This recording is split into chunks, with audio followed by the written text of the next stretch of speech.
In the high-stakes world of international trade, relationships are measured in trillions of dollars and decades of trust. The US-Canada trade partnership, the largest in the world, was long seen as a model of stability. But in the turbulent political climate of the mid-2020s, that stability was about to be tested like never before. While President Trump's sweeping tariffs targeted over 60 countries in his renewed America First push, the move that sent the most profound shockwaves through Washington wasn't the one he intended. It was the quiet, calculated response from his northern neighbor. In a stunning strategic pivot, Canada began the process of rerouting a staggering 85% of its newly tariffed trade away from American markets. The immediate and most painful consequence for the United States? American farmers from the cornfields of Iowa to the dairies of Wisconsin suddenly lost their single biggest and most reliable customer across 35 states, a cornerstone of their livelihood for generations. This wasn't just a trade dispute, it was the beginning of a fundamental realignment of the North American economy, and Washington was caught completely off guard. The flashpoint arrived in August 2025. Citing national security concerns under Section 232, the Trump administration unleashed a punishing 35% tariff on a wide array of Canadian goods: steel, aluminum, lumber, and key agricultural products. The strategy was classic Trump: apply overwhelming economic pressure to force a swift capitulation. The White House expected Canada to buckle, returning to the negotiating table to offer concessions on sensitive issues like its protected dairy market and pharmaceutical patents. But they had miscalculated the man sitting in the Prime Minister's office. Mark Carney, the former governor of the Bank of England and a globally respected economist, was not a typical politician. He saw the tariffs not as a negotiating tactic to be countered with bluster, but as a structural problem to be solved with logic and strategic foresight. Instead of engaging in a tit-for-tat tariff war, Carney and his team initiated a plan that had been quietly developed for months, a plan that would sidestep the American pressure campaign entirely. He was about to play a completely different game, one for which Washington had no playbook. The problem for the White House was that the tariff weapon was a double-edged sword, and its blowback on the American economy was immediate and severe. The North American auto industry, a marvel of cross-border integration, became ground zero for the economic carnage. A single component might cross the US-Canada border half a dozen times before being installed in a finished vehicle.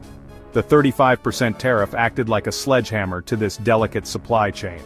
The financial reports told a brutal story. General Motors, heavily reliant on Canadian parts in the Canadian market, reported a staggering loss of $1.1 billion in a single quarter, citing supply chain disruptions and retaliatory Canadian measures on finished vehicles. Stellantis, the parent company of Chrysler, was hit even harder, posting a $2.7 billion loss. Ford wasn't spared, facing similar pressures that crippled production lines in Michigan and Ohio. The very Rust Belt communities the tariffs were meant to protect were now suffering from factory slowdowns and layoffs. While this self-inflicted damage rippled through the U.S. economy, Canada was already executing its pivot, quietly and efficiently building new trade routes to Europe and strengthening its partnership with Mexico, turning a crisis into an opportunity. Carney's masterstroke was its elegant simplicity. Instead of fighting a trade war, Canada would simply refuse to be a combatant. The strategy rested on two pillars: aggressive diversification and meticulous exploitation of existing agreements. The first pillar was the most visible. Canadian officials, leveraging the Comprehensive Economic and Trade Agreement (CETA) with the European Union, moved swiftly.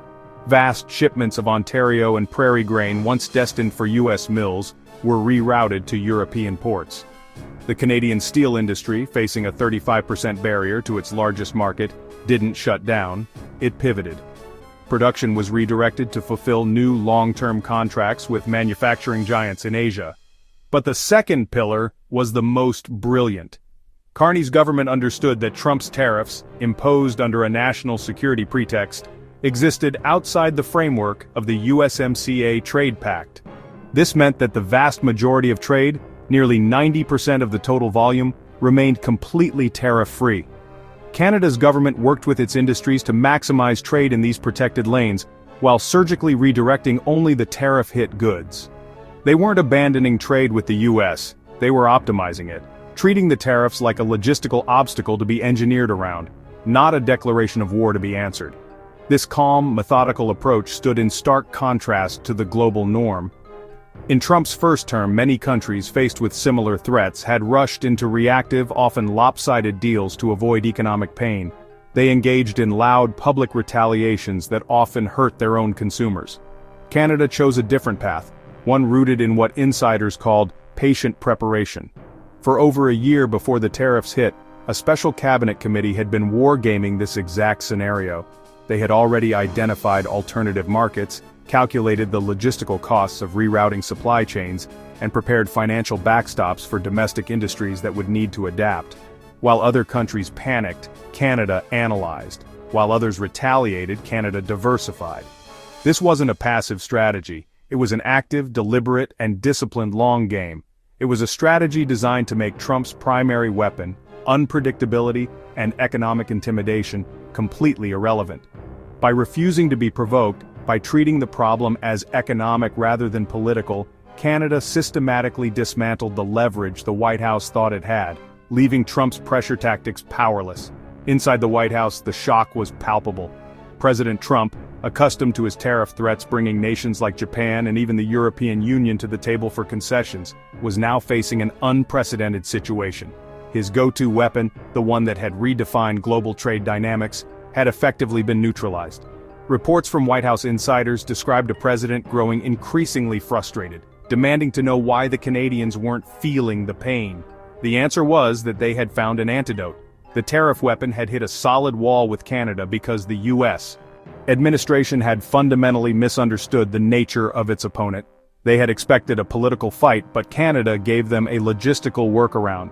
For the first time, Trump faced a counterpart who wasn't afraid of the threat of walking away from the negotiating table because they had already built a new table elsewhere. This wasn't just a failure of policy, it was a failure of imagination, and it would fundamentally change the power dynamic between the two nations. The final tally of the miscalculation was devastating for American workers. The result? An estimated 40,000 U.S. manufacturing jobs were lost in the auto and steel sectors, concentrated in the very states the administration had promised to champion. The pain was even more acute in the agricultural heartland. American farmers, who had spent decades building a reliable export relationship with Canada, watched as their largest market evaporated. Canada, in turn, began sourcing more agricultural goods from partners like Mexico and Brazil, or investing in its own domestic capacity. While American industries suffered, Canada was quietly forging a more resilient economic future. Its strengthened trade ties with Mexico created a more unified North American bloc, often presenting a coordinated front in trilateral meetings.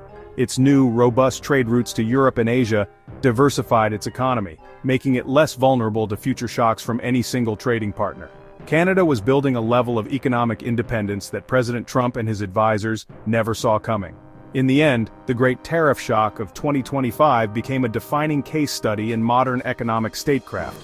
Canada didn't just weather the storm, it rewrote the rules of trade negotiations for a middle-power nation. It demonstrated that in an interconnected global economy, strategic diversification can be a more powerful tool than retaliatory tariffs. It proved that a deep understanding of supply chains and legal frameworks is superior to brute economic force. The episode served as a powerful lesson for the world. Patience, preparation, and a focus on pragmatic solutions can ultimately triumph over pressure and threats, reshaping global alliances in the process.